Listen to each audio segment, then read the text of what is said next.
பாயாசம் இல்லாத விசேஷமா? One time இதுமாரி அரிசி பாயாசம் செஞ்சு பாருங்கள், அப்புறம் அடிக்கடி செய்வீங்க. எப்படி செய்கிறதுன்னு பார்க்கலாமா? ஒரு கடாயில் கொஞ்சமாக நெய் சேர்த்து தேவையான அளவு முந்திரி பருப்பை வறுத்துக்கிறேன். முந்திரி பருப்பு வறுபட்டதும் அது தனியாக ஒரு கிண்ணத்தில் எடுத்து வச்சிடுறேன்.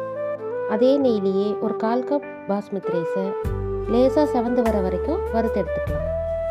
வறுபட்டதும் அதை அப்படியே ஒரு மிக்ஸி ஜாரில் மாற்றி ஆறுனதும் குறப்பாக அரைச்சி எடுத்துக்கலாம். இப்போ ஒரு பேனில் 1/2 லிட்டர் பாலை காய்ச்சிக்கிறேன்.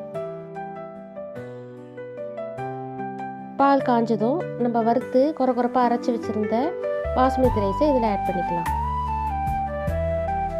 இது அடி பிடிக்காமல் அப்பப்போ கிளறி விடுங்க. இந்த பாலில் இந்த அரிசி நல்லா வேகணும். இப்போ பாருங்கள், அரிசி நல்லா வெந்துருச்சு. இப்போ இதில் ஒரு 3 டேபிள் ஸ்பூன் பால் பவுடரை ஆட் பண்ணிக்கிறேன்.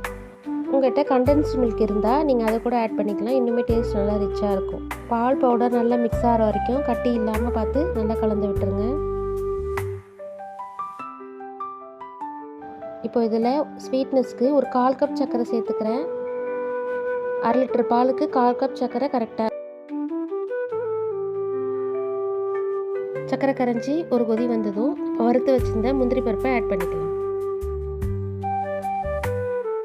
அவ்வளோதாங்க, அட்டகாசமான பால் பாயசம் ரெடி ஆகிடுச்சு. பிஸ்தா பருப்பு கட் பண்ணி வச்சுருக்கேன், அதை மேலே ஆட் பண்ணிக்கிறேன். மேலே கொஞ்சமாக குங்குமப்பூவை ஆட் பண்ணிக்கிறேன். இது ரெண்டுமே ஆப்ஷனல் தான்.